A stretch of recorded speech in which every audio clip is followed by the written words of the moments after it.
já sabe. Meu nome é Eliana e hoje eu vou contar a minha história. A vida nunca foi fácil pra mim, mas eu não me fazia de vítima, pois eu conhecia muita gente que ficava de braço cruzado esperando a sorte chegar. A minha família era um exemplo disso. Eu sempre odiei os meus pais e eles nunca fizeram nada por mim.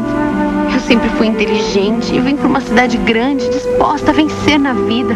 Para conseguir pagar a minha faculdade, eu saía com vários homens. E eu não era uma prostituta, mas era como se eu fosse. Eu frequentava bons lugares, conhecia homens casados, ricos e acabava me envolvendo com eles para conseguir dinheiro. Aquela vida não era para mim, mas eu tinha que ter um diploma. Foram anos muito difíceis, mas eu estava prestes a terminar a minha faculdade de administração de empresas. Eu sentia que um mundo novo se abria para mim. Eu queria esquecer esse passado negro, ter uma vida digna com o suor do meu trabalho. Com toda a minha capacidade, eu sabia que eu ia conseguir. Quanto a esses homens, eles nunca significaram nada para mim. Era apenas um modo de ganhar dinheiro e nada mais.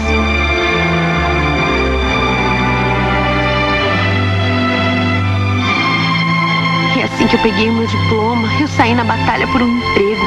Eu tinha feito um estágio, mas nada parecia para mim, nada à minha altura. Acabei indo para uma entrevista em uma loja e quando cheguei lá gostei do lugar. Era um ambiente bonito que tinha tudo a ver comigo. O dono da loja se chamava Osvaldo e ele disse que gostou de mim e ofereceu um salário bem abaixo do que eu pretendia.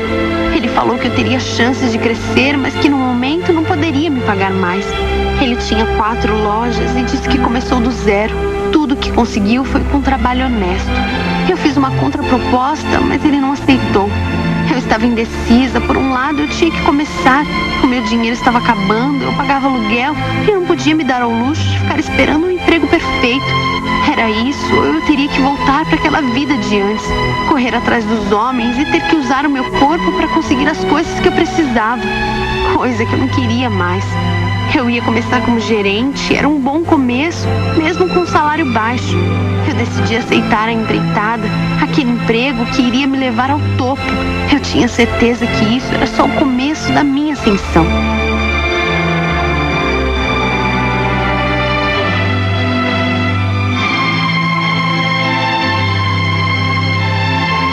Depois da inauguração da loja, eu vi que havia muito trabalho ali.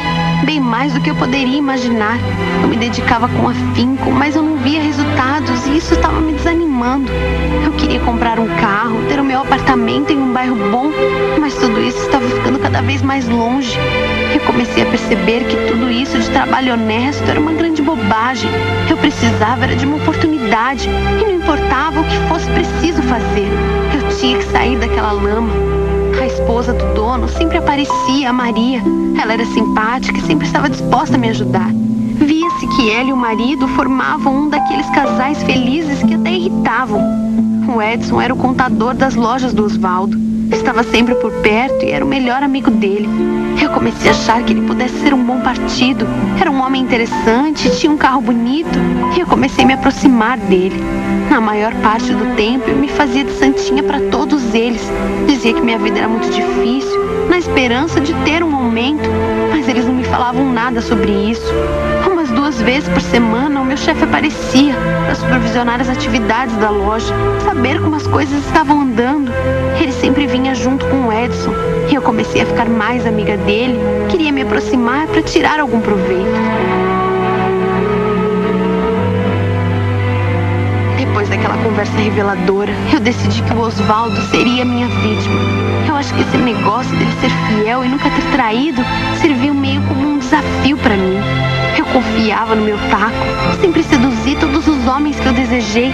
Eu mudei o meu jeito de vestir, usava roupas mais sensuais no trabalho, sempre dava um jeito de ficar sozinha com ele depois que a loja fechava e ele não me notava.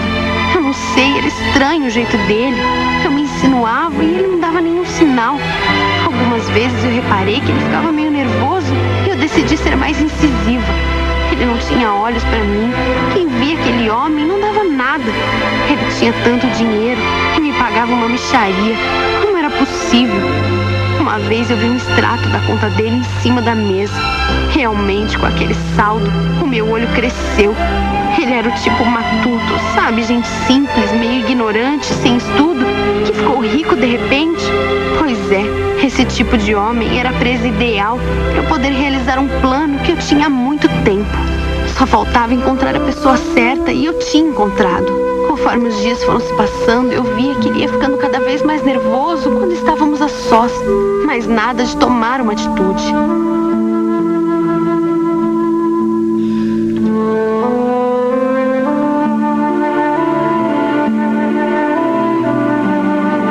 No final de semana, eles me convidaram para o churrasco. Na verdade, quem convidou foi a Maria, a mulher do Osvaldo. Eu fui no intuito de ver como era a casa deles. Eu queria bisbilhotar. O Edson e a esposa também estavam lá. Os homens ficaram de um lado e as mulheres de outro. Aquelas duas não tinham nada a ver comigo. Tanto a Maria quanto a Isabel eram donas de casa, meio caipiras, que só pensavam em ir à igreja e cuidar dos filhos. A visão de mundo delas era muito católica. Nada contra, mas eu não era tão boazinha assim, apesar de me fingir de santa. Elas perguntaram se eu tinha namorado. Eu disse que havia um rapaz que eu namorei quando fazia faculdade, mas que nós terminamos e que nós nos encontrávamos de vez em quando. Falei isso só para acabar logo com o assunto. Como eu não tinha filhos, não ia à igreja nem era casada, não havia muito assunto entre nós. Eu não me conformava de ver como aquela gente vivia. Eles eram tão simplórios. Pra que ter dinheiro e viver assim sem aproveitar a vida?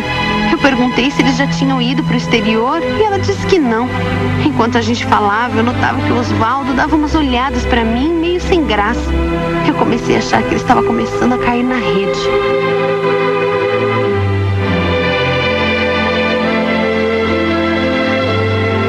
Eu sentia que estava fazendo progressos, mas aquele homem era muito lento. Ele olhava para mim com desejo, mas era muito tímido. Eu me insinuava, mas estava difícil. Dava para ver que ele estava tentando, mas não tomava nenhuma atitude. Um dia ficamos bem perto um do outro, enquanto avaliávamos alguns papéis dos fornecedores, e eu vi que ele estava tenso. Eu fui me aproximando cada vez mais, e ele tinha a respiração ofegante, e chegou uma hora que ele se levantou. O Osvaldo disse que precisava ser sincero comigo. Eu estranhei, pois ele era uma mosca morta e agora tinha decidido falar, que falasse logo o que ele queria. E ele me disse que aquilo não era certo, que ele era casado e nos 20 anos em que estava com a Maria nunca a traiu, que ele se orgulhava disso. E dava para ver que apesar dele falar tudo isso, ele me olhava com desejo. Ele estava confuso e eu me aproveitei dessa confusão. Eu fui me aproximando e num gesto de quem estava louca por ele, eu o beijei e ele retribuiu.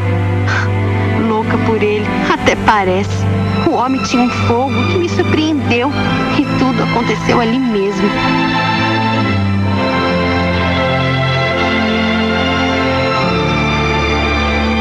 Depois de alguns encontros, eu vi que tinha o Osvaldo nas minhas mãos. Para quem se gabava de ser fiel, até que foi fácil. Depois do expediente, a gente ia para o motel e eu fazia o papel da mulher loucamente apaixonada. Eu dizia que ele era o melhor homem do mundo, o mais másculo, que eu nunca tinha tido um homem como ele, só para encher o ego. Ele ficava alucinado comigo, mas era só isso, e nada de presentes, joias.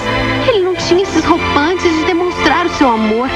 Eu não podia falar nada porque eu me fingia de apaixonada. E como isso era difícil. Ele era um tédio. Eu tinha que aguentar porque eu tinha planos de conquistar a minha independência financeira para sempre. Ele sempre dizia que nós tínhamos que tomar muito cuidado com a Maria, que ela jamais poderia desconfiar de alguma coisa, pois ele não pensava em se separar. Tinha muito respeito por ela, mas não podia fazer de conta que não estava se apaixonando por mim. E eu fazia o jogo dele. Nós sempre usamos camisinha, ele era muito cuidadoso com isso. E um dia eu disse brincando que poderíamos ter um filho. E ele falou que eu estava louca, que isso destruiria a vida dele. E foi aí que eu tive a certeza do que eu precisava fazer. Depois ele logo pegou no sono e eu decidi agir.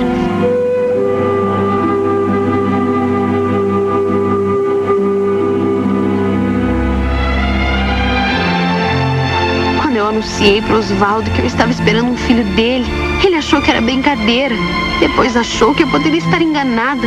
Eu falei que eu não tinha saído com mais ninguém e era meio um teatro. Comecei a chorar e falei que eu não queria ter um filho, que isso ia atrapalhar a minha vida, que eu era muito nova e não tinha ninguém. Ele ficou desesperado e não conseguia entender como isso foi acontecer. Ele chorava e dizia que isso colocava tudo em risco. E foi aí que eu dei a minha cartada final. Eu falei que eu havia tomado uma decisão que ia me custar muito, mas que eu faria um aborto. Quando Osvaldo ouviu isso, disse que não, que jamais, e me fez prometer que eu não faria isso com aquela criança, que não tinha culpa do que aconteceu.